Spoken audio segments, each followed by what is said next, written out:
Their aura is unequal. Well, let's do it. Yeah, let's do it. Or whatever. And they make it a little more raspy, and I follow directions. Their contents are legendary. In fact, that little sheet you see is his concept drawing. Their attitude is embraced.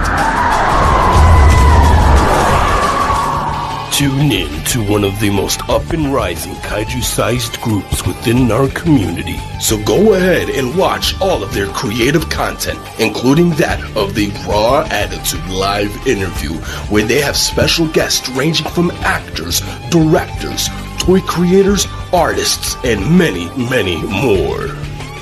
You can also find them on multiple of other social media platforms, ranging from Instagram, TikTok, X, Facebook. You could even sit back and watch your favorite classic monster movie and even watch us go through one of the most iconic games on Twitch. Featuring your hosts, Eric Stolp, Adrian Settle, Joe Myers, Samson West, Jordan Adorno.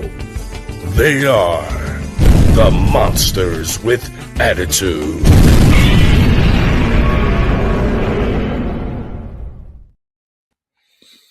What's going on, fellow monsters with attitude? Welcome to another episode, easy for me to say, of Let's Talk Raw. It's been a while. I'm a little rusty.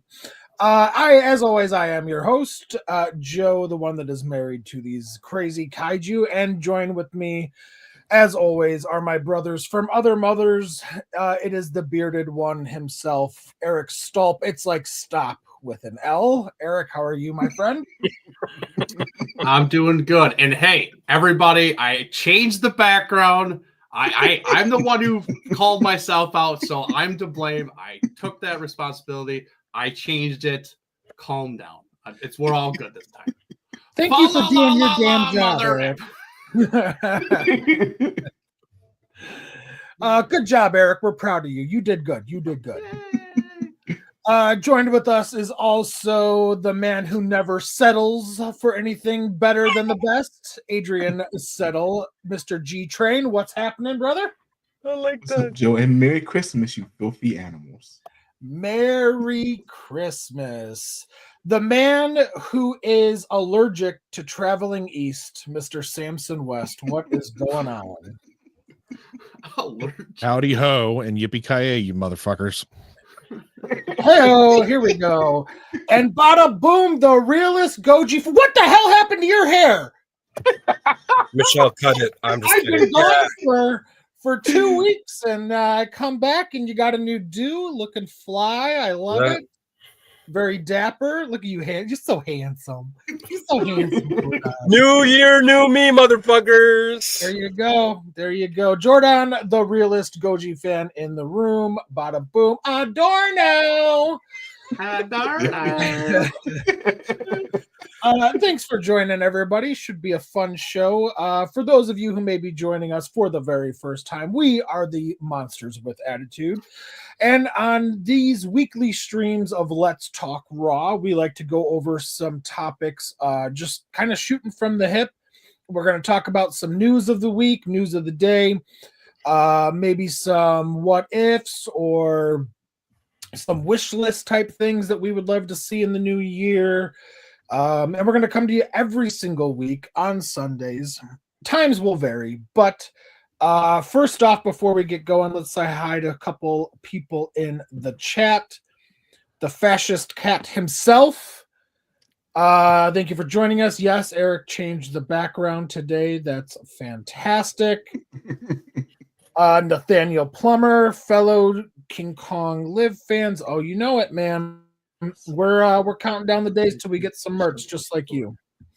And then he wants to know, actually, did you guys see the Godzilla short called Shelter 54 on YouTube? I saw somebody talking about it, but I haven't actually seen the film itself. We will have to check it out. Anybody here actually see it yet?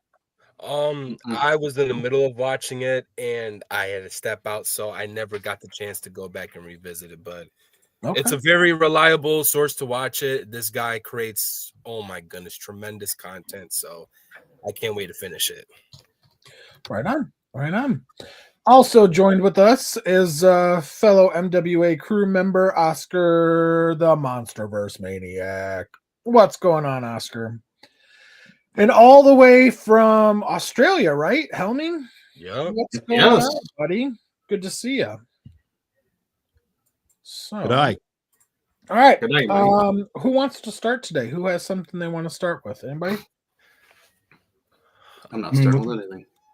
Eric is not starting. He is being salty right now. He's upset. You need a hug, Eric. Me and Joel, the only themed people on this show, and I just We shake were my head at all never of you. informed of this. We were Doesn't have to be a mission Last album. show Okay. before Christmas. Godzilla. Last show before Christmas, you come prepared. Okay, you come prepared. all right. Well, to make I guess to I have this right in front of me. Just random. This. Ornament. Here. That's a snow globe. Look, It counts. a little Christmas tree. There. Was what's in those little presents? Is that your Literally Flashlight? nothing. oh All it was Michelle's hair clip, but that's it. Helmy says he's in Singapore today. That's wow. I must be traveling for work or something. He is a traveler for sure. Nice. Yep. Right on. Well, be safe there, Helmy, and have fun and get home Buy safe. some Godzilla goodies. Yeah, buy some Godzilla goodies as always. All right, down to business. Who wants to start? Because if nobody has anything, I'm going to start with the controversial thing right off the gate. I mean, I'm fine with that.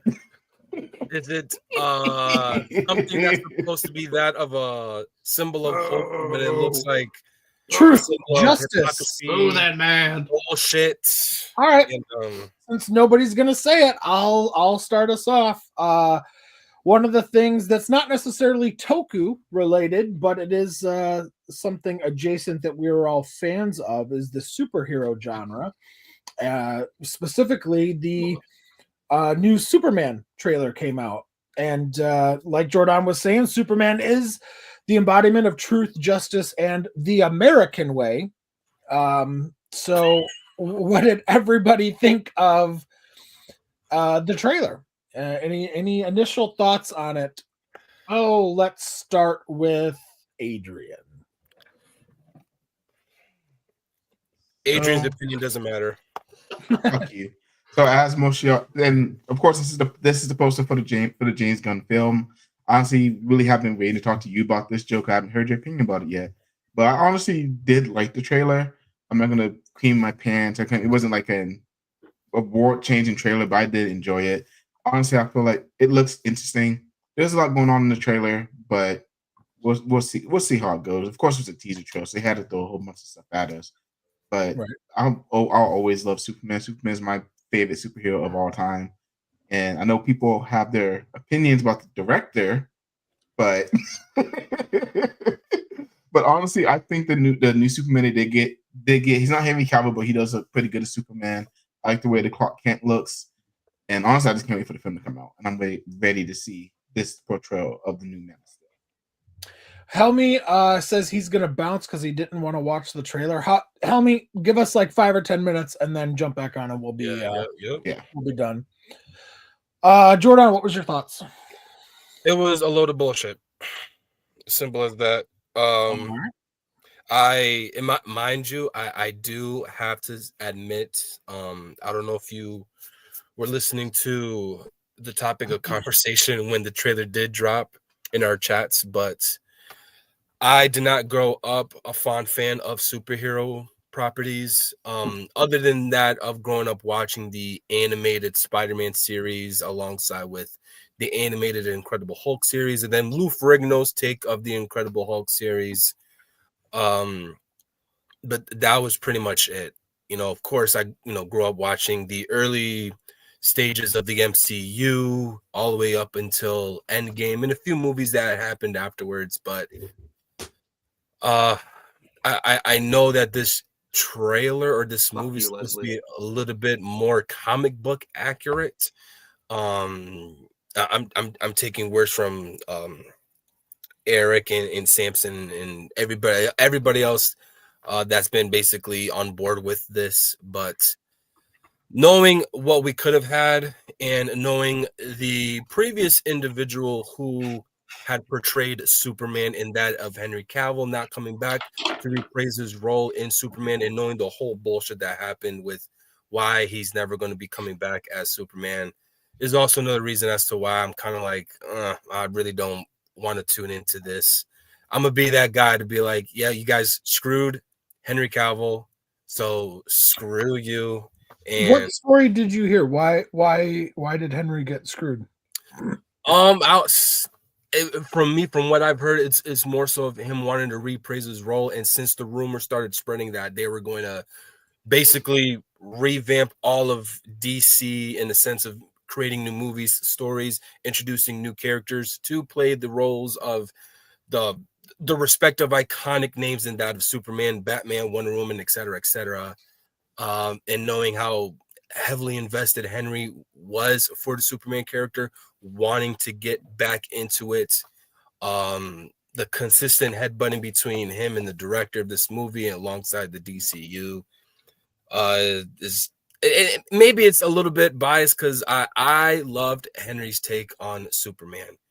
And I know a lot of people are like, oh, that's the Man of Steel, that's not Superman. But those were movies I really did enjoy watching. And again, this is coming from somebody that did not grow up a fan of superhero stuff. I'd never read a comic book in my life, unless if it had Godzilla in it, I was not fucking touching it.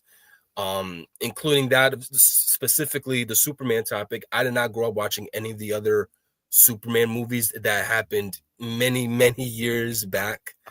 Other than Henry's taking the character. So maybe it's because I thought he really did fit the mold. And every time I see him, he could be in the next Godzilla movie. I will never look at him as the character he's portraying as in the Godzilla movie. I'm always going to look at him as fucking Superman. So, okay. Yeah, I mean, you could educate me to tell me exactly what happened, but those are just, things that I've heard of what happened with Henry Cavill and DCU and fucking the director of this new Superman movie. Yeah, I mean, I don't know anything. Oh, I know, I know the same thing you do. I know that, there was butting heads between James Gunn, The Rock, and Henry Cavill. Yep. And that's another thing. Like, we had Black Adam, which has anybody in here watched Black Adam by any chance? I have. It's in all that. I had a blast watching that. I had very low hopes, because obviously it's The Rock's first take of playing a traditional superhero-esque type of character in a sense. And of course, I always got to support the final boss. But from what had happened towards the end of the movie with that little end credit scene where Henry Cavill shows up in the mist, and obviously as Superman, I'm like, no fucking way. This guy's really trying to push the envelope to continue the Henry Cavill Superman era. And then obviously they just dropped the bag with him. It was just like, who gives a shit if you're The Rock? We're going to throw this shit out the fucking garbage, and we're going to stick to what we originally want. And that's basically a new revamped version of Superman. But yeah. Interesting. All right. Samson, what are your thoughts? I'm for it because I am not a stingy asshole that just bases my opinion solely on a teaser trailer alone and makes that my definitive proof that this is going to be shit. That is not the kind of person that I am. Also, from everything that we have going forward with what we've seen in the trailer, it is going to be the more accurate Superman. And don't get me wrong, I've said this in our chat and everything else that I also loved Henry Cavill as Superman. It was a good take. It was a different take. He did justice to the character. He loved the character. He is a nerd at heart. We all know he, like in interviews, he talks about how he loves Warhammer 40K. And when interviewer asked him like what console, Xbox or PlayStation, then he goes PC. So he's a true nerd and everything, and he did a great job. And I love the Man of Steel, and the movies that he was in. Maybe it kind of declined along the way, but from what we saw with this trailer, it looks like they're going more comic book accurate, which is great. And we have a lot of other beloved characters that are part of the Superman universe that are going to show up in this. The big one being Crypto, the super dog. That's always been a big fan favorite, and it's really cool to have him as part of this universe finally in cinematic form. And others like Hawk Girl, Mr. Terrific, Metamorpho, I believe is that how you pronounce it? And then Guy Gardner's Green Lantern with that horrible haircut. But even though everybody's like, that haircut, it looks terrible, that's what it looked like. That's what it looked like. And I feel like they're going to bring back the symbol of hope aspect with this Superman, because let's be honest, even though we love Henry Cavill as Superman, he was never a symbol of hope. Everybody feared him. That was the entire plot of Batman versus Superman, was how feared he was as an alien being, how powerful he was because of the events of what took place in Man of Steel. So everybody was always afraid of him. But with this Superman, he's going to unlock that hope aspect, which is what the S on his chest stands for. It's not an S, it's a symbol of hope. So I'm excited to see what happens going forward, because I actually like James Gunn. I love the Guardians of the Galaxy films. I love Eric Shut Up. I love the second Suicide Squad film and the Peacemaker TV series. I thought that was a lot of fun. It was good, and I am interested to see what he does with this one, especially everything that they teased going forward.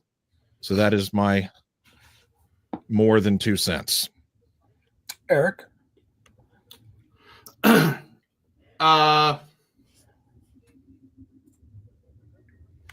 You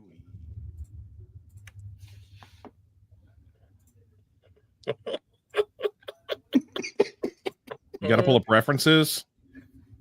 Oh my God. Jesus. You know, none of us had to throw clout in there just to express our opinion. The only one that's doing it. You're taking what other people said to express your opinion. That's lazy. Yes, Expressing what I said. I already said what I said in our chat, and I will reiterate if you really want me to. Well, the 20-plus minutes of voice message you chose not to listen to. I'm not listening to a fucking hour of y'all's bullshit of ranting. The thing is with Samson is that I don't know why he thinks this is complain for an hour. Like a real comic book movie. But explain to me what is comic book about this compared to what we've gotten. Except for the characters that are in this trailer. Yes, they're in comic books. Who gives a shit? So are the characters in the other Superman movies. They're all in the comic book, but this one is more comic book related. No, it's not. This is more the Guardian of the Galaxy style, where it's going to go funny. I guarantee it. They're going to go funny. They're going to go comedic with it. It's not going to be your typical real action, real life like Superman. And I said this in our voice chat and our off screen and stuff like that, where you guys don't understand what Snyder was trying to do with his version of Superman, where yes, the S stands for hope, and Lois Lane didn't understand that. Okay, that's fine. Okay. In this new movie, just because he comes in and everybody likes him, what? That doesn't make any sense. He is an alien. Why wouldn't we be scared of him? Just like we were in the Zack Snyder cuts. No one's going to believe an alien. No one's going to befriend an alien, especially when 3 other aliens that are of his same species comes to the world and tries to take it over and is very hostile towards us. Why would we befriend a guy that's saying, hey, I am a good guy, though. Don't worry. No. Why would we do that in any single way, shape, or form? So what we're getting from this trailer is they threw a lot in there. It is very busy. I think there's going to be too many things going on where it's not going to focus on what really needs to be focused on is the story, because this, remind you, this is a reboot. This is a completely new start to the DCU that James Gunn wants to do. And we're getting so much stuff in here that it's just you're gonna be like, holy crap, holy crap, holy crap, holy crap. And there's gonna be too much stuff to focus on, and you're gonna be like, this is a cluster, you know. So I am not a fan of James Gunn because he has openly and publicly ripped the Zack Snyder verse any chance he could, because he knows he's in power and he is in control of the DC universe. Nobody's going to touch him. Warner Brothers isn't going to touch him. Nobody's going to touch him because now he can do or say whatever he wants. And he's not going to show anything that has been done previously for the DC universe and give them any kind of acknowledgement or, hey, good job or a good try or whatever, or, hey, this is maybe a good idea. No, he wants to wipe the slate clean and everything and completely just crap on all of the fans who openly started a petition online to keep Henry Cavill as Superman and stuff like that. But he was like, nope, I'm going to do and say whatever I want because this is my show now and everything, and screw all you fans. And yet trying to do a fan service with his new movie just because he put crypto in it. Who gives a shit about a dog? It's a freaking poodle, for God's sakes. He is not even a poodle. The shaggy dog. Yeah, exactly. It's the wrong kind of dog, mind you. And I'm sorry, that is not going to save Superman for me just because you put in crypto. No, I'm sorry, but this whole thing, I'm not really looking forward to it. I'm not a big James Gunn fan. I don't like what he's done and how he's talked bad about the Snyderverse and what they've done previously. I thought he handled the whole Henry Cavill situation very poorly, and he didn't listen to the fans and everything. So I'm not on board with this movie at all in any single way. So I might go see it. I might not. I'll probably wait for streaming. I don't really know yet.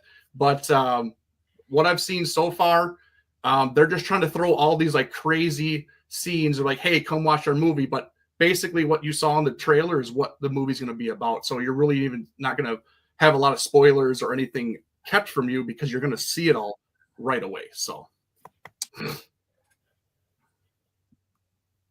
well, that's a hot take. I have to say though, I actually think I'm falling more on the side of Samson on this, where I don't want to say that I'm excited for it, but I'm open. Like I kind of like, I didn't hate the trailer, but I do totally understand and agree with a lot of people's concerns that, especially what you just said, Eric, that it seems very, very busy, and that could be like if they're kind of doing the Godzilla King of the Monsters, the 2019 effect, where it's like where they just like great idea, but there was just so much going on that a lot of things that are really important to the Godzilla lore ended up being almost after. It was like, here's the oxygen destroyer. They used it and then moved on. Oh, here's Rodan, here's Mothra, here's King Ghidorah, and besides Mothra, then they were all done after that film. It was just there was the Argo, which you could say is kind of like a Super X type thing or whatever, like, or a Gatango type thing. Super cool, but they threw so much in so fast into that movie. Now, don't get me wrong, I enjoy King of the Monsters a lot. I think it's a lot of fun. It's really cool. But I do have to admit, I do think that it could have been a lot better because it was so busy. They threw way too much in that film. And that really is my big concern with the Superman Rebirth, is that there just might be too much going on, and it, because I also did hear that it's not supposed to be an origin story for Superman. I was going to mention that. I think they're getting right into it. Like most of the people, most of the fans, everybody that's seen previous Supermans will just already acknowledge and accept the fact that, okay, we know his backstory, so we're going to get right into it. There will be some flashbacks, like to him and his father on the farm, which is in the teaser. Mm-hmm. Let's be honest though, this isn't really a teaser. It was a full-blown trailer. It was 2.5 minutes. This is teasers are not 2.5 minutes long. This is a full-blown trailer. I don't know why they called it a teaser. Right. But no, it's going to be solidified in stone that he's on the planet. The movie's going to open with him just saving the day. Like it's going to be in the middle of him being Superman. I bet you anything he's going to be saving the day in the beginning of the movie. And that I think will help it be less busy if they're not trying to establish who this guy is, but they are still going to have to establish what kind of Superman this guy is, right? Like is he going to be the confident Superman already, or is he going to be kind of finding his water legs and or sea legs, type of thing? So I was going to say I've never heard that term, water legs or sea legs. But so I don't know. I'm cautiously optimistic. I'll probably see it in theaters. Wouldn't be opposed to seeing it on the big screen, that's for sure. Real quick before we move off this topic, Eric, you keep mentioning the Snyderverse. Are you a big fan of the Snyderverse? I don't mind it. That has its flaws. I'm not saying it's perfect. I did love the Zack Snyder cut of Justice League. Same. It was above Everybody and far else, yeah. beyond like anything we got in theaters and stuff like that. It explained so much. It was so much more well done, and they rounded out all the characters and everything. Like, it was great. I love the casting for all of the superheroes that he did. It was perfect. Every single one nailed that character, I think, to a T, honestly. So, and I like all the Superman movies that Zack Snyder has brought to us in there. I mean, I'm not like the hugest fan, but I know that like it was a good take on Superman and the Justice League and stuff like that, and what he was trying to do and everything. And it's just, I don't know what it was that it failed and everything. Where just WB is like, hey, like, we need to do what the MCU is doing, where we need to put one person in charge, and you're in charge of doing all this and everything. And they're like, hey, whatever. But I don't know what the formula was. It just wasn't working. But I don't know if this is going to work either. I mean, they're just taking something that's already working and going to carbon copy it. And it's like, hey, maybe this will work for us, because honestly, they haven't been doing very good with their live action movies for the DC side as of late. So, but yeah, I don't mind the Snyderverse, honestly.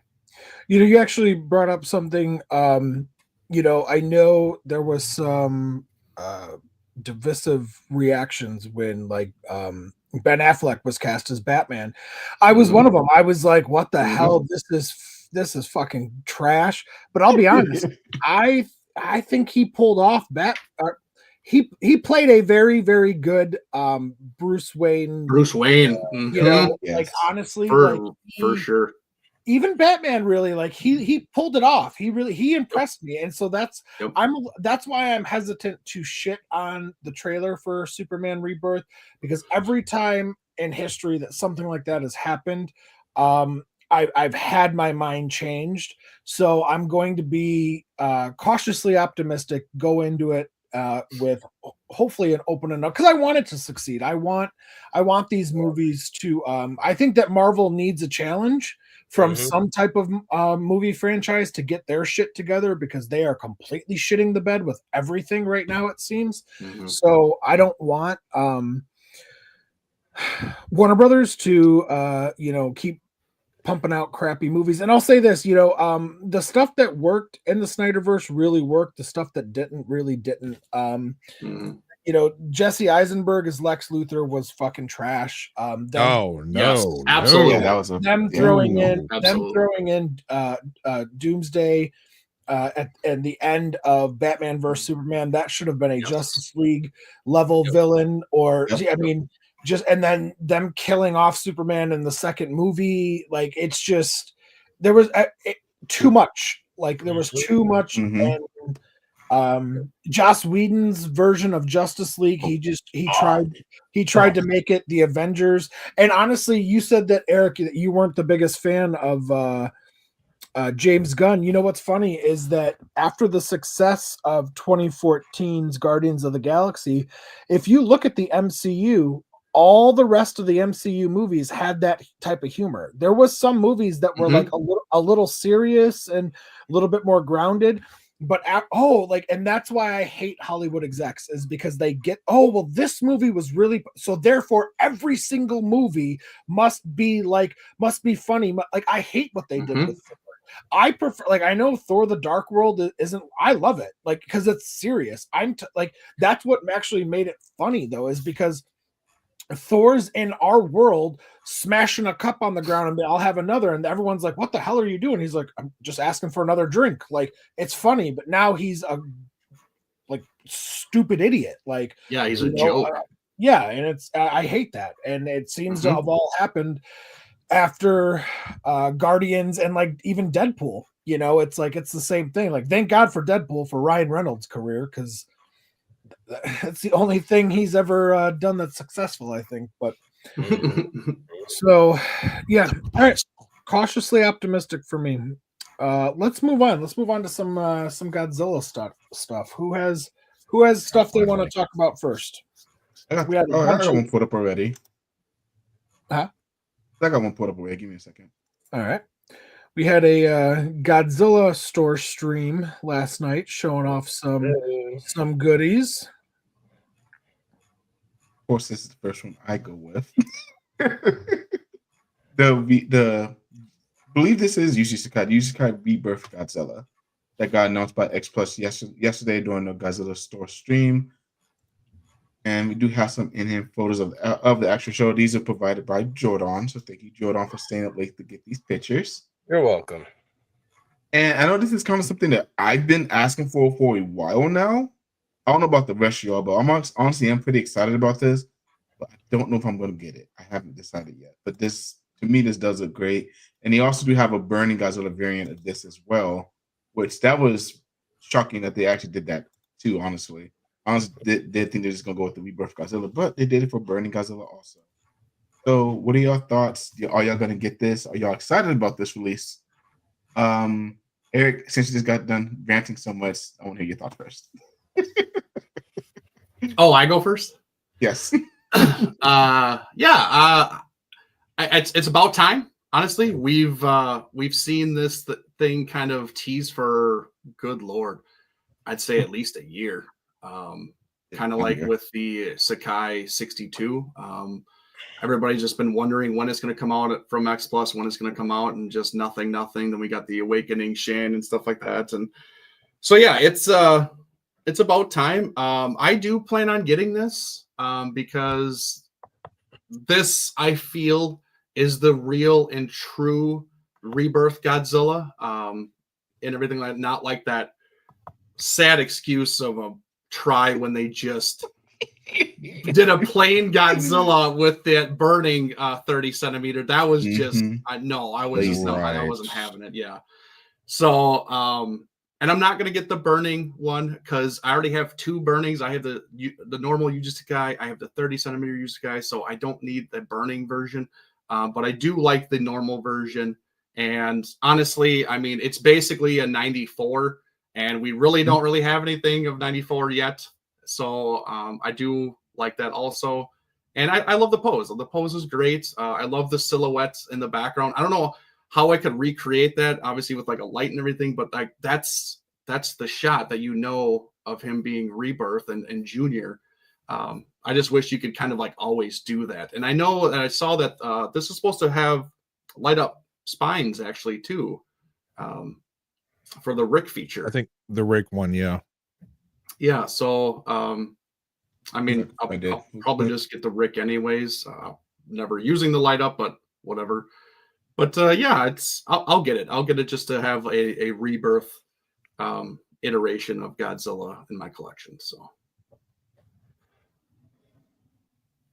all right, Samson, you hate the Heisei era. What do you think about this release? Well, exactly. So I'm not getting it. It looks really good. Not getting it. What do you think of it?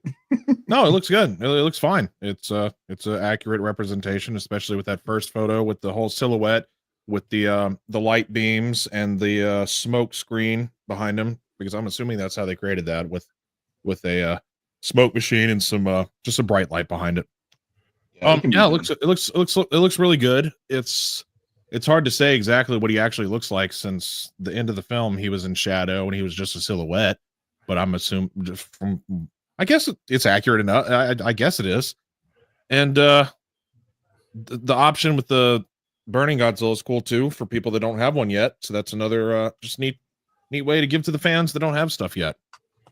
It's all about money. No, it looks good. Yeah. It's just not something that's going to be added to my collection personally, but it does look good.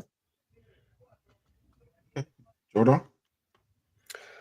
Yeah, that is literally the ultimate reason as to why I tuned in last night. And mind you, I completely forgot about the live stream last night. It was until, like I mentioned, you guys, where I saw that we were going to be getting another figure that I'm pretty sure we're going to discuss after this one. And I shared it with him. He's like, yeah, I'm watching the live stream right now. And I was like, oh shit, let me run to the stream. And coming across this is obviously trying to recreate that famous shot at the end of Godzilla versus Destroya. And I mean, between the two, I'm definitely going to be trying to gun more so for Junior or Godzilla Rebirth. As for Burning Godzilla, I like that they did that. I was not expecting them to do that. Since this is a whole separate Godzilla than 95. 95's Burning Godzilla.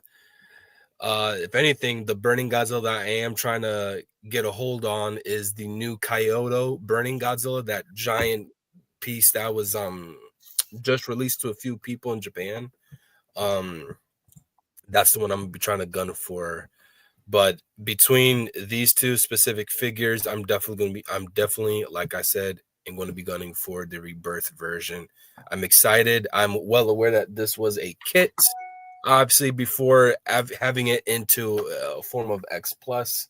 So that is, again, something that I cannot wait for. It looks absolutely amazing. I've been a fan of the kit before getting the news that this is going to be an X Plus figure. So I'm excited for this. I can't wait.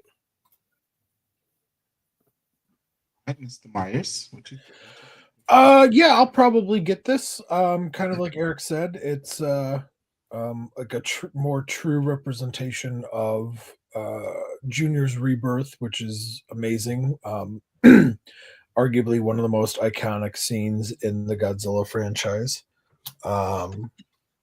So yeah, I'm for it. I definitely don't think I'll get the burning. That's for sure. But oh, Eric. But yeah, very good, very good. Adrian, did you give your thoughts? Yeah, I said, I'm thinking about getting it. I'll probably get it. All right. Do you have anything else you would like to share, or should we move on to the next? We can move on to the next. I lost my other picture, so move on to the next. Okay. Eric, you got something? No. Jordan. Yes. I mean, since we're on the topic of the Godzilla live show last night, the topic that I was trying to bring up, and I didn't say anything, was that we'll be getting a brand new Bandai Movie Monster Series Godzilla 1998 figure. I don't know if anybody could grab a hold onto those pictures and throw it up there for the audience if nobody isn't well aware of this already. Obviously, you guys, at least for me, you guys know I absolutely hate this fucking movie, and I will preach that religiously. Like I said, I would be the pastor of the Screw 98 religion that I will create eventually as time goes on for me. But anyways, this is, I'm not going to lie, despite my hate for the movie, this is a pretty neat figure. I was not expecting them to do one. I thought we were only going to get Zilla or Final Wars Godzilla. Or no, yeah, Final Wars Zilla. Well, they're both Zilla, let's be honest. Yeah, no, absolutely. But I just didn't think that they were going to go the route into actually giving us a representation of 98. Shit, now it only makes me to think, why can't they do an animated series figure? You know? But this definitely looks pretty cool. I obviously passed on the Final Wars Zilla. I was not trying to get that. I'm actually waiting for YMSF to pick up the pace and finish their variant of the figure. But this one is definitely something I'm thinking about adding to the collection. next to my YMSF 98 that I already own. So yeah, this looks fun. It like I said, it only leads me to speculate if we are going to be receiving a Bandai Movie Monster Series animated series Godzilla alongside with all the plethora of monsters we get from that. But maybe that's a little bit of a stretch. I feel like they're gonna definitely tackle on Cyberzilla before any of the other monsters. But yeah, it's just, I guess, cross my fingers for that. Other than that, I think this looks pretty fucking cool. I don't know what do you guys think about it? So Go hard. at least for me, I wish the paint job was a little bit better, honestly. But I do like exactly, which is why I don't buy Bandai that often. But I think it does. I think it looks pretty cool, honestly. I might get it just because I really don't have a lot of representation of 98. Like I said, I just wish the paint job was on just a tidbit better. But I guess beggars can't be choosers. Yeah, I mean, like I said, it's Bandai. You're gonna get kind of the lackluster paint because let's be honest, these are made for kids, so they're not going to put too much time and money into these things. But yeah, the sculpt looks different enough than what we got for Final Wars, which is great. You know, a lot of similarities, obviously, but it's still different enough where you can tell them apart, and that's really nice. That actually took the time to do a different head sculpt for two different Zillas. And I'm going to get it. I got the Final Wars Zilla. But like you, Jordan, I'm really, really holding out and really wanting to see what YMSF does because we've already seen the protos and stuff like that. They look absolutely phenomenal. They look killer. And they're doing all three. They're doing Final Wars, they're doing 98, and they're doing animated. So, I mean, you're getting the trifecta of the Zillas. So, and they're going to be a lot bigger. They're going to be a little bit more detailed with paint and everything like that. Even the sculpts are going to be more crisper. So I'll get this just because I'm on that Bandai bandwagon kind of thing going, where you know I'm collecting Bandai again. So I will grab this just to get it in the collection. But yeah, I'm looking forward to the YMSF stuff. So, Mr. Weast. I'm a Bandai fan, so it's very interesting that they would finally go down this route. I mean, the Final Warzilla was out of left field when it first came out, so to see that we're actually getting the representation of the 98, I guess they technically have the rights to it still, even though it wasn't in a Toho film. And as Eric stated, the little subtle differences to make it stand out as slightly different than the previous Zilla that we have from the Final War sculpt, those two photos, just the slightest differences in the sculpt. It being a little bit bigger is cool. And it having a more ball sack looking neck there, that like it did in the film, that scrotum sack of a neck is more accurate. Yeah, everybody loves the scrotum neck. And Adrian, you nailed it. The Bandai has been kind of doing lackluster with the paint jobs, as you can probably see with one of the photos. They are not continuing the paint down the tail. They're just covering the biggest dorsal plates on the back with some blue tinted paint. But I mean, these two comparisons are cool just to make them stand out so that every fan can be like, well, I have the one from the official 98 film, and then I have the one from Final Wars when he got whacked with the tail and then Blink 182 played. So first off, it's Sum 41. Sum 41, whatever. A fucking something sounding band that was like, whatever. It's the same fucking thing. It's cool. I still need to get my hands on the Final Wars Zilla. And I wouldn't be opposed to having this one as well, just to have every representation, just so I can say that I do, even if I'm not a fan. I do want to point this out real quick, but I find it funny that because in Final Wars they purposely made him look like shit. Okay, to prove a point. Okay, and I love how they portrayed it in these figures because you look at them and you can see one is superior than the other, and they stay true to that. Like, I just love that they still did that. It was like, okay, this was the shitty shit one, and this was a little bit better one, so we'll do a little bit better for this one. So, well, they accurately depicted it. They made that CGI asshole looking one a little bit crappier looking with the sculpt and more plain, and then this one has some more levels of detail to it for sure. I mean, they even got the eye right well. for the Final Wars one where they have red and yellow because that's what he had in Final Wars. It wasn't even the traditional colored eye that 98 had. They changed up his eyes. So I love that they even put that in there and everything. It's just the little details. Yeah. Joe?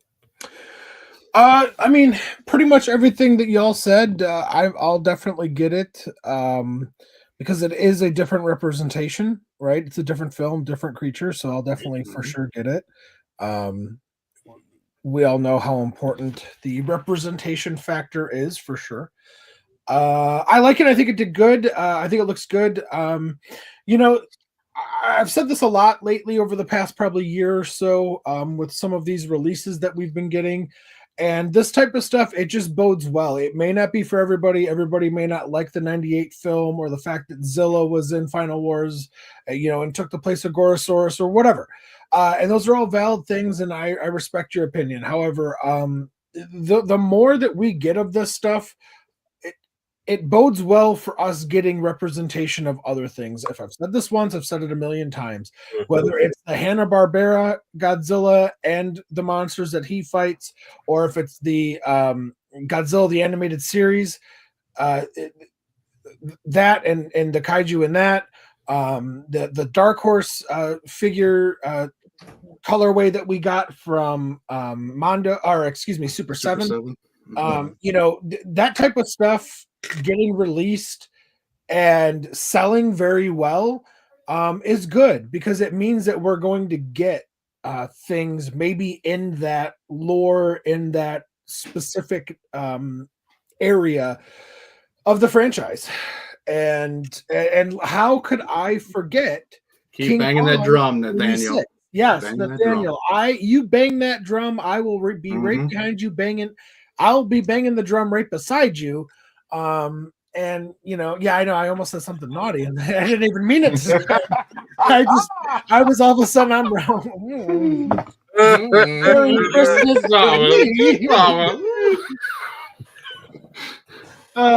guess who's getting a big package for Christmas?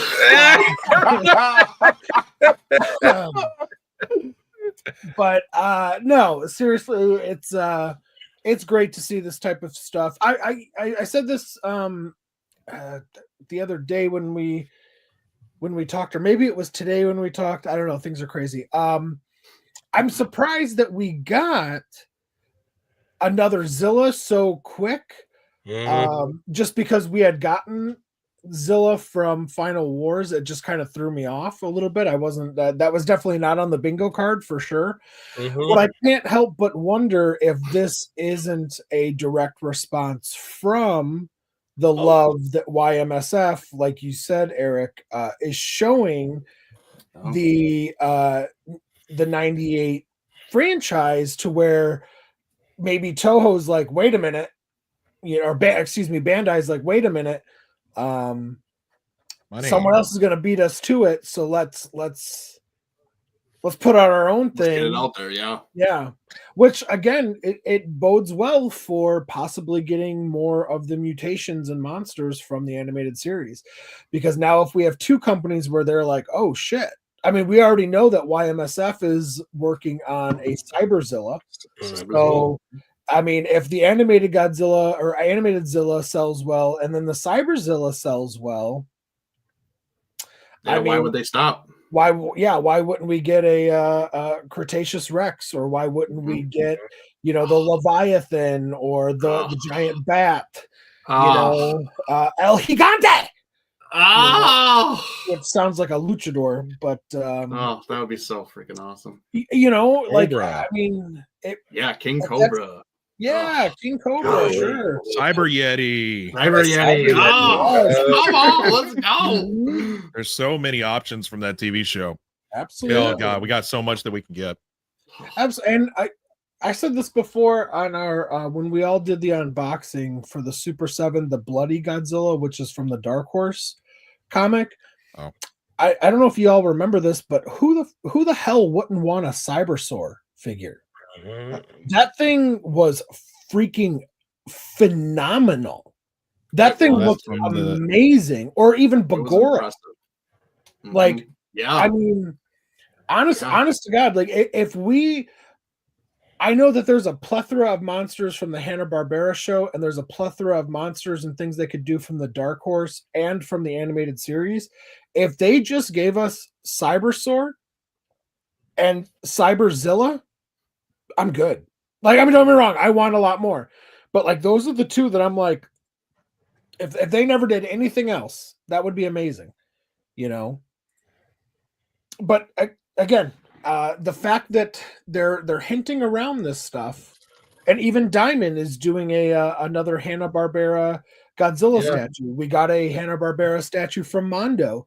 What was that, about 2 years ago ish or so? Mm-hmm. You know, so this type of stuff, even if it's not for you, or if you're just kind of like, oh, I don't know, I don't really collect Bandai. Well, if you don't really collect Bandai, or you kind of collect it, but you're not sure, but you're interested in possibly having some of these extended kaiju that we've never had a single form of representation on, spend the $30 and buy the damn figure, because it's starting to speak volumes that it's only a matter of time. Before we could possibly get that type of stuff. Yeah. And to add to that, it seems like as of late, Bandai has giving us amazing. Oh god! Yeah. Oh my god! That'd be amazing. That's terrible. That's terrible. That's terrible. Godzilla with the sunglasses and the sneakers. Oh my god. No, but we need a Dr. Pepper Godzilla too. Oh my goodness. God. But that's like, it wouldn't, listen, I'm not saying that's possible. But it, as of late, you know, Bandai has just been giving us all these obscured, easily overlooked characters from, if not just the Godzilla franchise, but I think he's talking about those bugs. Yeah. The trilopods or some shit like that. Yeah, whatever. Yeah. No, the mutations are what the monsters are called in the animated series, Oscar, because I don't think they could use kaiju. Well, they could use kaiju. That's just a word. I don't think they could use the designs of other Toho monsters, or they didn't want to pay for the rights type of thing. So that's why some of the mutants in the animated series have like high similarities to certain Toho kaiju. Obviously, Oscar, get your shit together. He said obviously.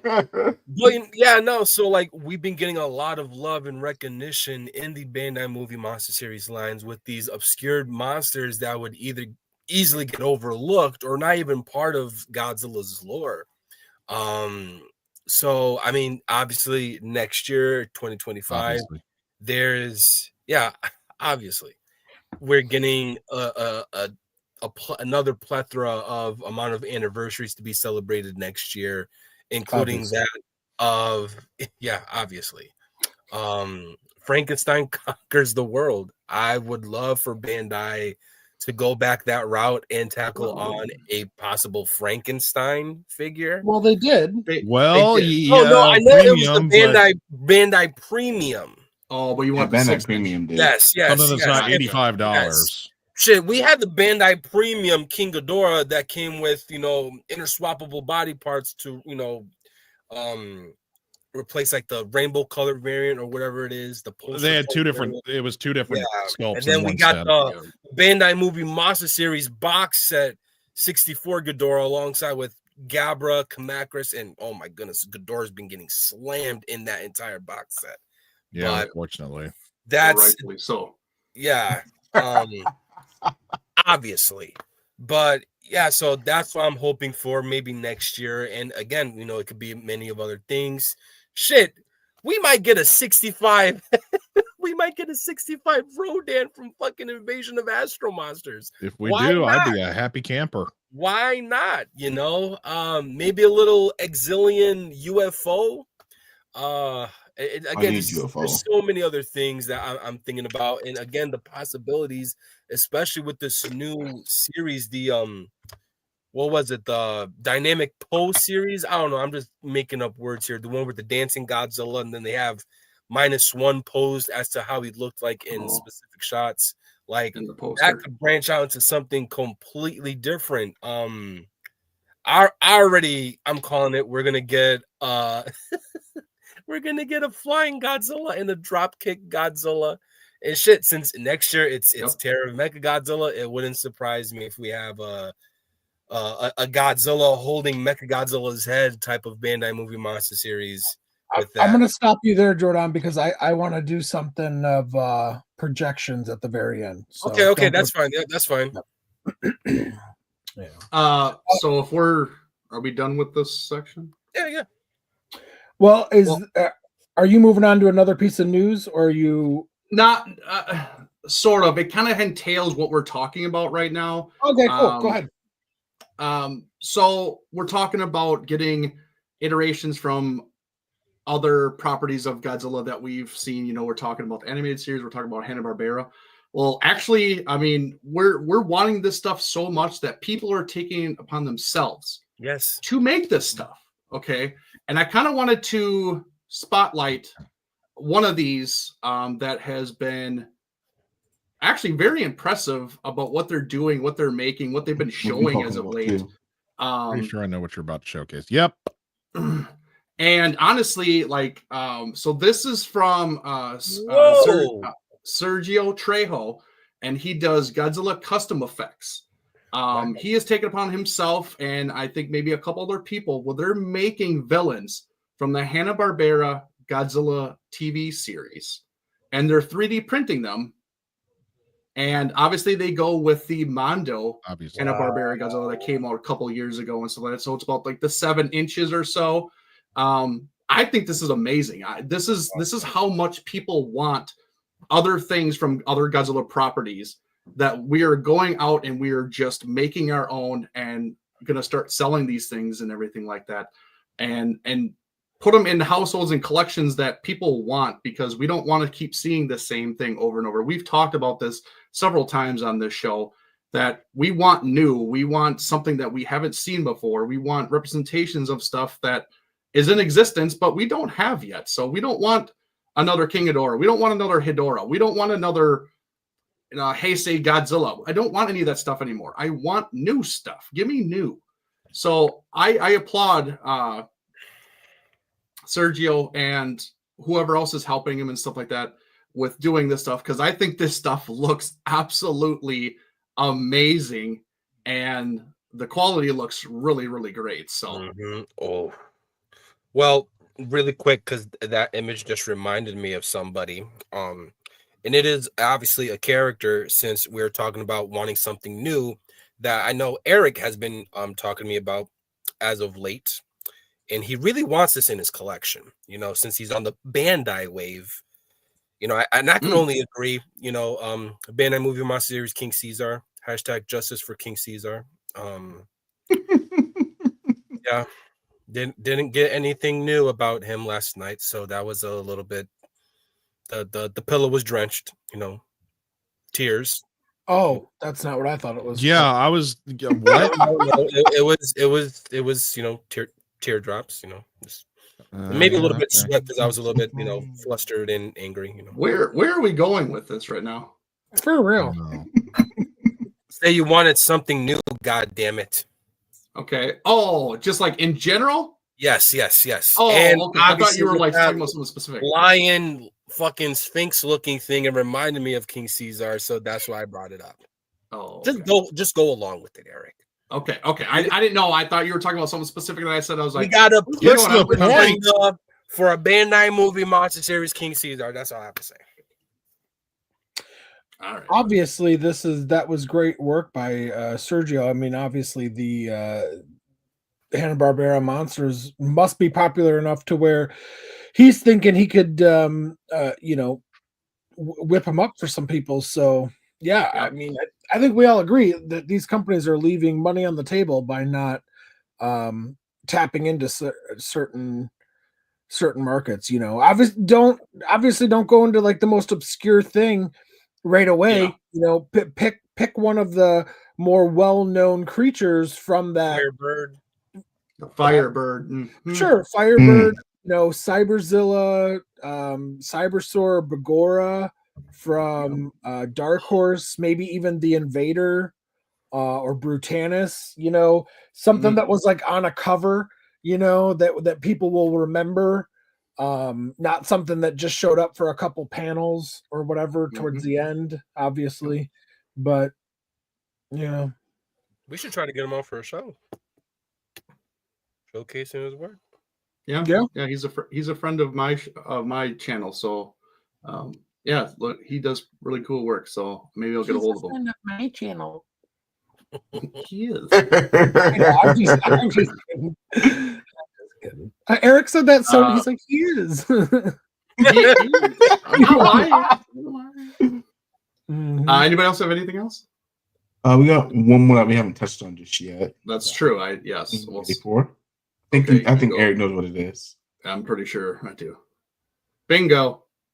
Gemstone Megalon. Now, personally, I like the Gemstone Megalon in the short. I wasn't a huge fan of the design, but honestly, this actually looks pretty damn good. So I actually get this. I thought the design was beautiful. Yeah, I love the design. He actually looked badass. Yes, I was going to say the Gemstone Megalon looks more of a threat than what the fuck we got in Godzilla versus Megalon, the actual movie. Give him a break. It was the 70s.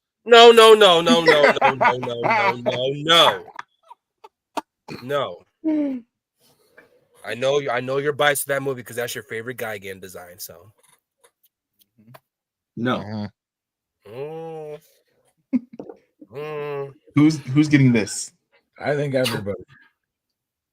Yeah, Shit, I got Godzilla, so I have to get it. It's already on its way. So I mean, I'm already getting it. Yeah, of course it is. Eric. It's funny. Oh yeah, that was day one pre-order. I was like, boom, mine. Because I have yet to own the Bandai Movie Monster Series Gemstone, Gigan Rex, and Godzilla.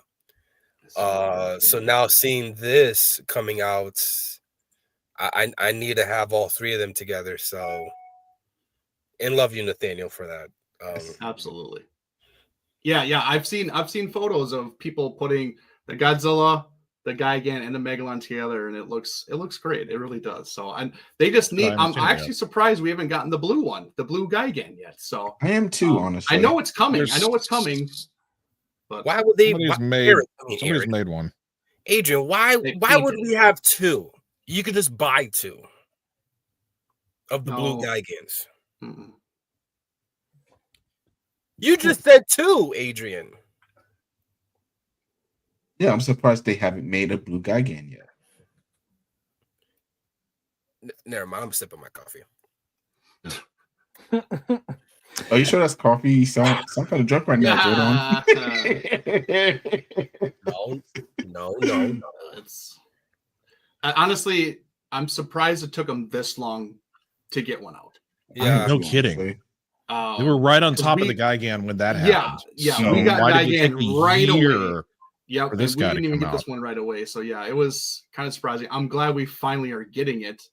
I am sad that we didn't get a Gemstone short this last Godzilla day, which really sucked. So hopefully next year they will bring back something and we will get something and keep doing this stuff because they're doing just tremendous work. Everybody loves that stuff. And I mean, they can make a compilation of all this stuff, kind of like what they're doing with the Suitmation shorts and stuff like that they kind of compile them up into one big long movie now that you can purchase on the Godzilla store in Japan. But yeah, I'm all for this. I mean, any of that stuff. Give me X plus of this stuff. I'm in on it. What's the update with the model kit that they announced at Wonderfest for this? It's been released. Oh, okay. But it's only Usually, it's only a show exclusive, usually, and it's only a 1-day license. So if you don't get it there, you got to find it on the aftermarket. And I've only seen maybe it on Buyee like twice. So I've seen more Gemstone Godzilla there than Megalon. That's why I asked, because I was like, Yep. Well, if there's no other things to discuss, I have 2 relatively quick questions for everybody to end us for the night, unless anybody else has something they would like to discuss. No, I think we hit on everything. We pretty much hit them all. Yeah, the new figure releases and the new awesome Superman. Have you guys seen or heard of the reports of the next MonsterVerse director, Grant, whatever his name, saying that the MonsterVerse is such a disaster that they don't know where to start, and that he's not sure how to. This is the new director for the next movie? Did I stutter, Jordan? He ain't drinking. Wow. I believe it was Kaiju number 14 and another Toku news site that I follow on Twitter or X that kind of shared it around maybe a week or 2 ago. Was it an article? It was a quote, and I want to say they may have taken it from like the Hollywood Reporter or Variety or something of that nature. And I'm just curious what everyone's thinking, their thoughts on it. For one, I'm curious if you guys had heard this, that the next director seems to think that the MonsterVerse is in shambles, and if he even said that, how does that make you guys feel? Okay, so obviously I did not hear about this. Obviously, this is about the size of one of my nutsacks that he could fucking lick.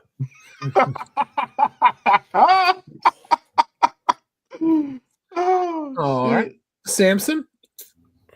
I had not heard this news, and that kind of like, why would you admit that if you've been knighted as the new director? Maybe don't say I don't know what to do. That doesn't very bode well for you in the long run, to be like, it's in shambles, I don't know where to start. And really, I wouldn't say that out loud. Really quick to add more. There's nothing about you that's quick, Jordan. Oh well, it's going to be quick right here. All right, I promise. Michelle would say otherwise. Absolutely not. David just lost my fucking train of thought. Jesus Christ, Samson. It's kind of like the director of 98, or just the whole team were just bashing the history of Godzilla, that they thought their depiction of Godzilla was going to be the best. Yes. Fuck the man in the suit and in a costume. It looks so fake. I'm like, dude, if that's your attitude coming into making a Godzilla movie, clearly where the history is giving you the opportunity to recreate Godzilla in a sense, why even bother bashing it? Why even bother partaking in it? Get the fuck out of here with that shit. That's the type of aura I'm getting from this guy. Yeah. Adrian? I just want to know what the fuck is Legendary Gendy's piece of shit directors from? what is the screening process for this shit? Well, he was a successful commercial director, and I mean, like, he did commercials. So I could direct this fucking movie. Shit, I can direct this fucking movie. Shit. Hashtag Samson West in the MonsterVerse. Holy fucking shit, dude. Where do these fucking clowns come from? They're not having no prior knowledge, not knowing what the fuck to do. I don't know what the fucking idiots. Pause us the movie right now. Fuck it. I'll direct the motherfucking movie. God damn. Leslie says, I won't say the MonsterVerse is in shambles, but I will say that we are approaching Transformers The Last Night or Transformers Age of Extinction level of over-the-top stuff. See, I got to disagree here because, I mean, let's not forget that Godzilla did a happy dance in his, like, 4th or 5th movie. He did a flying drop kick in Megalon. He flew in Hedorah. Like, that was pretty over-the-top, right? He was like, to a little native girl in 66. You ain't saying the magic words. Eric, what's your thoughts on this alleged statement?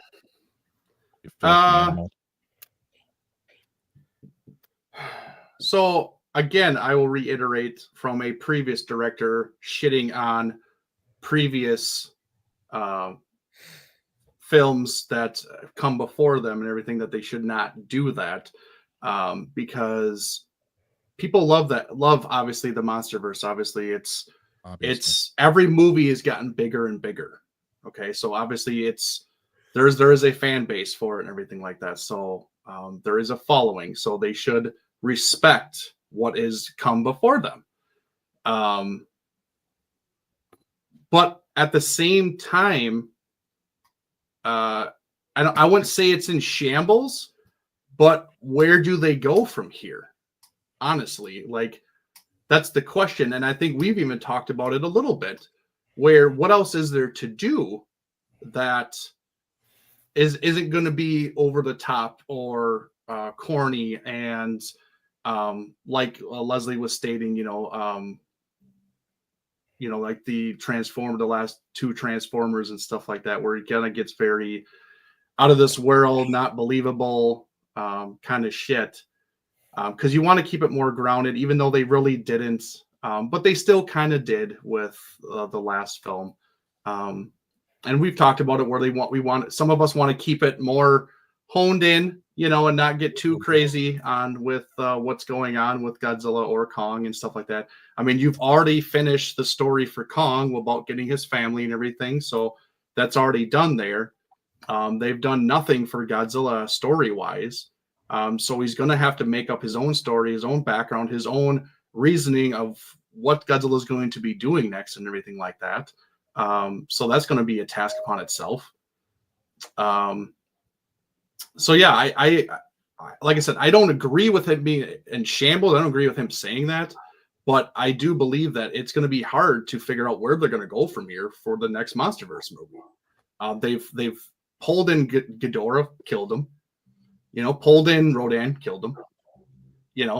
Mothra is just kind of a side piece, that comes in whenever she wants. And they're not willing to bring any more Toho monsters into this verse because they want to focus on their own monsters and stuff like that. So it's just like, what are they going to do? Yeah, they could explore more of Hollow Earth, but like that's going to get overdone. Like, Godzilla's not supposed to explore Hollow Earth. That's Kong's realm. So is he going to go down there? Is like what is going to happen there? I don't know. But I half agree with what he said. But the dissing shouldn't have been something he should have done. Don't forget they also brought in Mechagodzilla and killed him. Mechagodzilla. Thank you. Exactly. And Another one. So, Tiamat was already a monster thing. Yeah, and Tiamat actually has an offspring, so she's a bitch. And in the MonsterVerse Declassified comic, there's a little line that's talking about how Tiamat's blood could revive Titans. Everyone's talking about how maybe they could bring back Ghidorah with it. But my 2 cents on it, I agree with everything Eric just said pretty much. They threw in these Toho monsters and then they ended up killing them, which doesn't really make a lot of sense to me. But honestly, to piggyback off of what Leslie was saying, approaching the Last Night and Age of Extinction for Transformers territory, I don't know if I would just single those 2 monsters out. I would say in general approaching the Transformers film franchise in general, because each and every single one of those Transformers films had a problem that started at the beginning of that film and was finished and ended at the end of the film. Nothing ever carried over from any of those films, besides obviously like Megatron and Starscream showing up. But they were defeated every villain was defeated at the end of every single defeated or killed or eradicated by Optimus Prime by himself, essentially. So to where it kind of got to the point to where it was like, why is there any other Autobots? Because Transformers 3, Dark of the Moon, Optimus is destroying the drill worm, Soundwave, and Megatron, and and he's beating Sentinel Prime. You know what I mean? Like what's he defeats the Fallen and Megatron by himself. Like, it got to the point to where there's nothing that carried over. And that's a few episodes ago or a few weeks ago when I was talking about taking the MCU approach. That is what I was referring to. You can say what you want about the quality of the storytelling or if it's dumbed down the audience. What I meant was that the audience expects more because of the Marvel films, because there are Easter eggs and a continuing thread, whether it's a very, very small one or a very large one throughout these films that connected them into something bigger and better. If each one of the 20-some films that came before Infinity War were complete standalone films and had nothing to do with the one that came next, Infinity War would not have been the biggest movie in the history of the world. Period. End of story. Same thing with Endgame.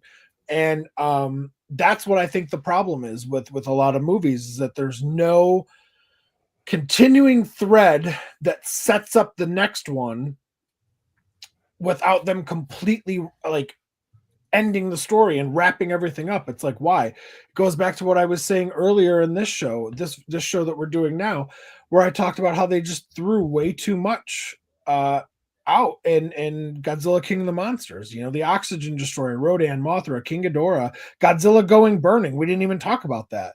Godzilla going into meltdown. Like, they threw that in there too. Like, that was just a throwaway thing, and he's never achieved that level since. He had to go be Godzilla evolved to beat Shimo and Scar King. Like, they look cool, but like they didn't do much in the movie. Like, he had to go be evolved to fight that. Like, he was just burning. He went thermonuclear. His power was through the roof. Like, it's just there's a lot of stuff that doesn't make sense, and you can tell that they're throwing everything they throw at you in each one of the film is completely disregarded or ignored in the next film. There's nothing that continues over. The only thing that you can make the argument that does is Mothra's return. But like, even then, I mean, that was a very easy shoehorn in, and it wasn't even meant to be Mothra. In the test screenings, it was Phosphora, but Phosphora was met with bad reception, so they replaced it with Mothra. So I mean, take what 2014 did at the end. That spoiler. Who did they spoil? Say that one more time. Sorry. In 2014, who did they spoil at the very end as a spoiler about what the next movie could be? There King of the wasn't Monsters. There wasn't one for 2014. Yeah, well, they called it in the headline on the news. It said King of the Monsters. They called him Godzilla King of the Monsters. Well, is that what you're saying? Is that what you mean, Eric? No, hold on. Wasn't there a end credit scene where it teased somebody coming? No. In a possible next. Oh, okay. So no, that was Kong Skull Island. That was Kong. Oh, okay. Skull Island. Okay. Well, then, the after credit scene of Skull Island was they have cave that paintings and stuff. Yeah. Okay, cave paintings, whatever. But then they also teased then in King of the Monsters they teased Godzilla versus Kong. Mm-hmm. Right. And then also reviving the Dora's head. Well, the end credit of King of the Monsters was the head, and then but Kong was shown on one of the screens. It was on one of the carved paintings and stuff like that. Okay, what I'm saying is that in a couple of these films, they actually had an Easter egg or a yes, what if kind of thing could happen, and it got everybody talking. It got like, holy crap, we could see King Ghidorah in the next one. Hey, are we going to see finally Godzilla versus Kong in the next movie and stuff like that with these little kind of Easter eggs that they threw in there? That's what they need to do and continue doing, is putting these things so they keep connecting and stuff like that. And they keep building this tension.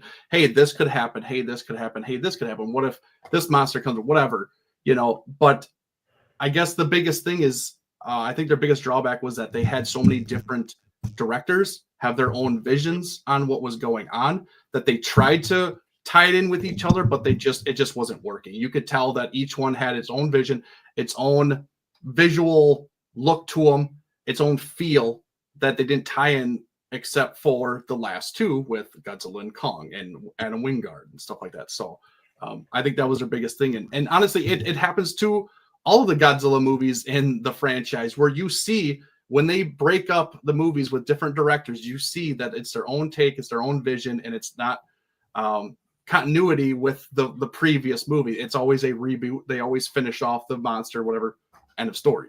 So, well, that kind of goes back to our beginning conversation about Superman, about having one person, or even like the Marvel. Kevin Feige is in charge of it. He may put other directors, but he's send me your notes, send me your script, because I'm gonna let you know if this is working towards our end goal. Same thing with, I'm assuming, is what James Gunn is going to be trying to do in the DCU. But it's it kind of seems like they need to have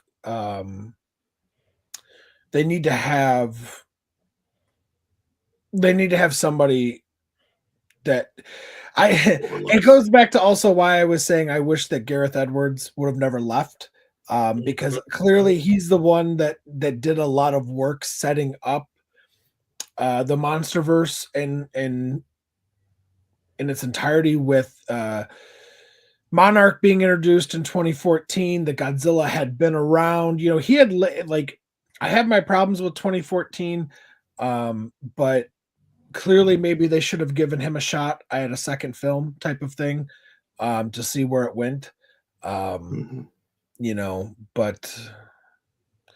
I'm not saying 2014 isn't terrible. I'm just saying, though, that at least he had an idea set up, Yeah, he laid the base work for the MonsterVerse and everything like that. He had this vision of these other monsters and everything, and not just the Toho stuff, these other things, and they just kind of kept elaborating on it and everything, and everybody kind of adding to the story. Yeah. So, yeah. I don't know. I mean, Leslie mentioned earlier too, like maybe a oh, here we go. It does feel like Gareth Edwards made 2014 dark and serious, like the 50s Godzilla films. Doherty's take feels like a mid-60s G film, and Wingard went full-blown 70s. I agree. I agree 1,000%, Leslie. And Leslie, you had mentioned earlier in one of the comments that maybe a hard reset of the MonsterVerse wouldn't be a bad idea. I'll be honest with you. I would totally be in favor of that, even though I'm a fan of the MonsterVerse. To kind of go back to Gareth Edwards' kind of style, not his style, but his his take or his portrayal of the character, where it was meant to be a little bit more serious and somber. I would love to see that, because I think that's why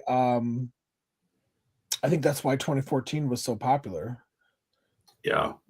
I think if they do a reboot or a restart, they need to have a vision where they want to go, because now they've established, hey, the MonsterVerse is a fan favorite. There is a following. People are going to go and watch this stuff. If they're going to do this, then they need to do it differently. And like, okay, this is what we're going to do. Even if they do different directors, they need to have a guideline. Like, you're going to do this. You're going to stay on this path. And this is what is going to entail in your movies for each time. You can do it however you want, but this needs to be included. Yeah, for sure. Monster Kid says, "Gee, 2014 wasn't dark and serious. It was tedious and boring, like a 60s Godzilla film. If you never got to actually see the monsters." So I listen. I'm not saying you're wrong at all, but I think compared to the most recent couple MonsterVerse films, 2014 does seem a lot more serious and somber Yeah. compared. And I honestly think what Leslie was referring to was that marketing of 2014 absolutely made it look like it was going to be a like natural disaster type feel movie where it was taken very serious, very somber, maybe not like dark as far as, well, I will say dark because there was a good stretch there where you actually it looked like in those TV spots, the trailers leading up to I was about to 2014, say, that that first teaser, yo.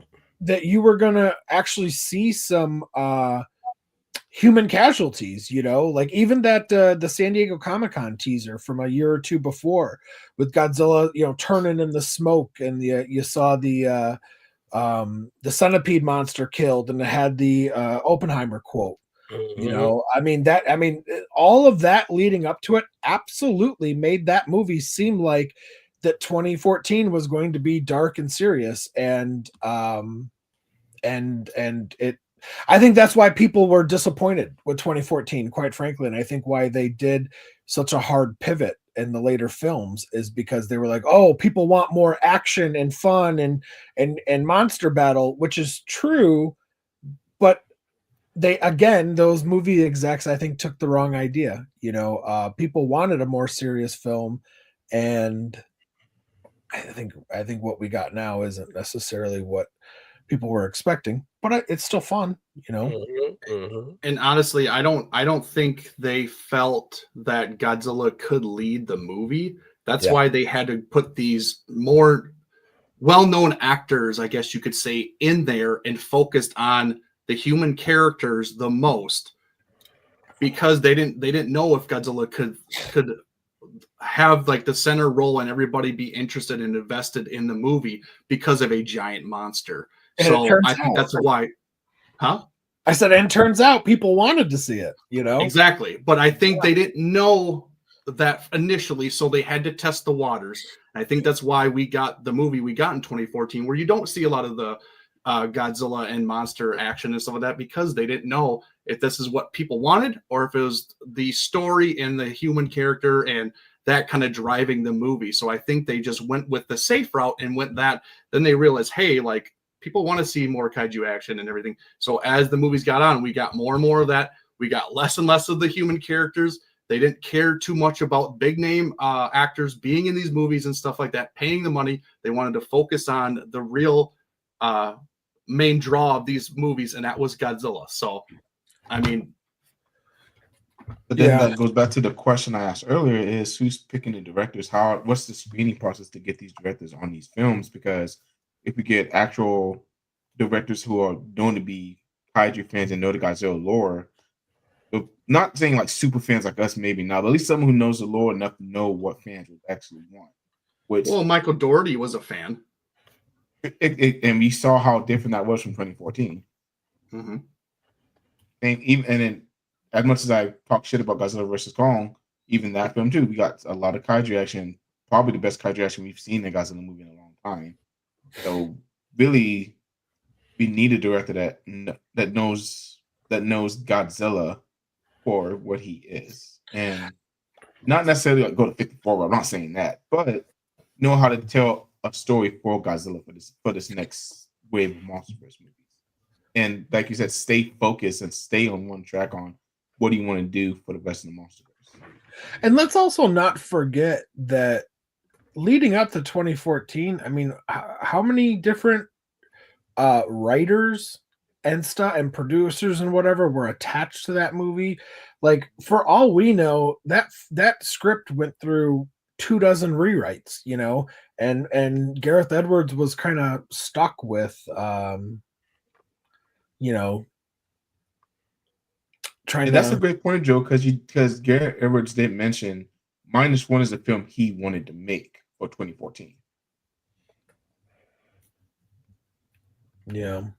All right. Well, we're creeping up on an hour and a half here, and I know we all got families and dinner and whatnot to attend to. Is there any final parting words anybody would like to say before I wrap us up and take us home? Hashtag justice for King Caesar. That's it. I would just say everybody have a Merry Christmas. Yeah, forgot about that. Any kind of Happy New Year. Any other religion that celebrates around this time, have a great one. Stay safe. Celebrate Happy with holidays, family, friends, guys. and everything like that.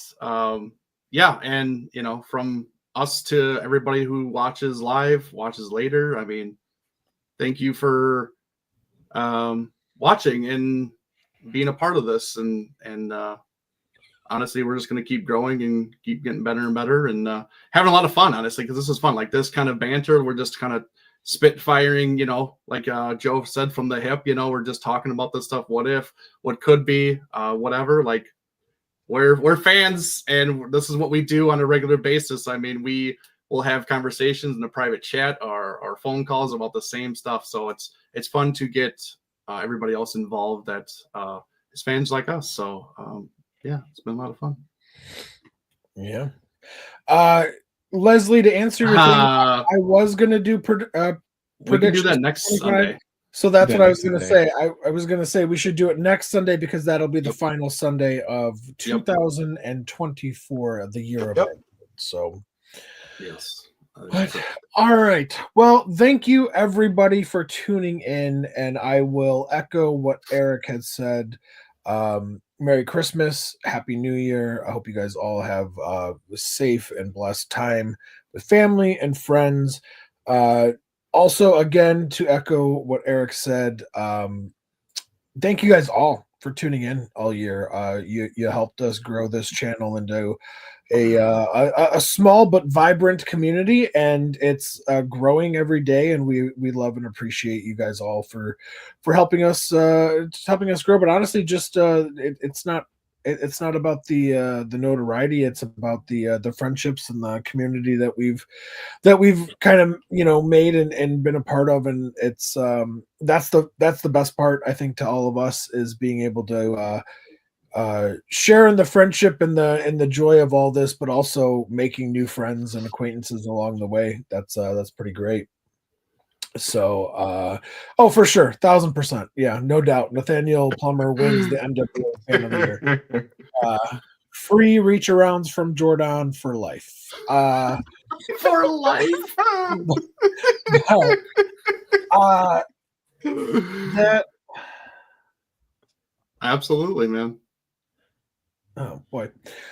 So yeah, with that, I will wrap us up. Boys, thank you all for joining me tonight. It was a lot of fun. For those of you not aware, you can find us on all. Oh, look there's the ticker tape. Oh, Eric forgot the ticker. Everybody point. I was not in charge. Don't even. That would be you. It needs to be up until the end anyways. Otherwise, it's just a fucking distraction. So it doesn't need to be there the whole time. For those of you not aware, you can find us on all of your favorite social medias, whether that is X, the platform formerly known as Twitter. Hey, speak for yourself. Instagram, dude, bitch. Instagram, Facebook, YouTube, TikTok, and this big dummy down here does Twitch things, and Twitch is your whatever, which is your inner soul. Yeah. So follow us on all of our social medias. We appreciate all the love and support. I hope Santa brings you everything that you guys want for Christmas. Thank you guys again. And as always, embrace the attitude. See you guys next Sunday. Bye-bye. Bye-bye. Bye-bye.